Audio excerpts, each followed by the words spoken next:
Assalamualaikum warahmatullahi wabarakatuh. Saya Hafiz Satrio Wahyudi dari SMN 13. Saya akan berpresentasi tentang siklus air atau yang lebih dikenal dengan daur air. Jadi, daur air adalah proses yang terjadi di mana terjadi siklus yang tidak berhenti mulai dari air yang di daratan berubah menjadi awan hingga turun hujan selama bumi ini masih ada. Jadi siklus air ini atau daur air terdiri dari beberapa proses. Proses yang pertama yaitu evaporasi. Evaporasi itu proses penguapan air yang ada di permukaan bumi karena adanya energi panas dari matahari. Jadi dia pengaruh ini, jadinya menguap air lautnya.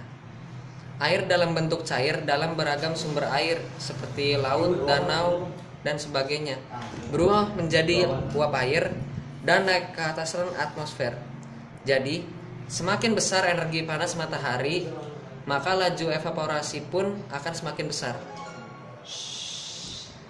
Lalu ada proses yang kedua, namanya transpirasi. Transpirasi.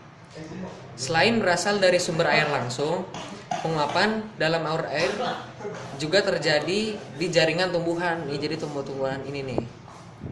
Penguapan semacam ini disebut juga transpirasi. Jadi akar dari tumbuhan ini menyerap air dari bawah tanah, lalu mendorongnya ke daun untuk proses fotosintesis.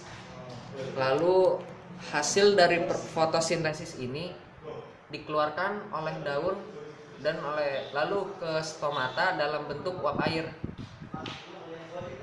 Nah, selepas dari penguapan, sublimasi ini kurang jadinya. Kalau yang sublimasi itu tuh yang di sini, yang deket gunung-gunung es gitu. Sublimasi juga berkontribusi dalam pembentukan air uap atau uap air di udara. Sublimasi adalah proses di mana es berubah menjadi uap air dulu tanpa memasuki fase cair.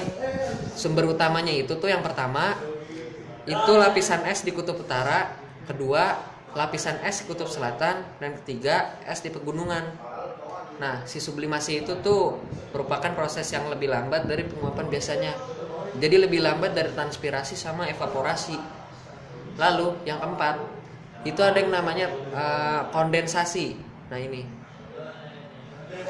ketika air menguap menjadi uap air, yang tadi semuanya yang menguap, ia akan naik ke atas lapisan atmosfer. Di ketinggian tertentu, si uap air ini berubah jadi partikel es yang sangat kecil karena perubahan suhu yang sangat rendah. Nah, terus jadi nih si partikel-partikel es yang tadi yang sangat kecil ini, dia ngedeketin satu sama lain hingga membentuk awan dan kabut di langit.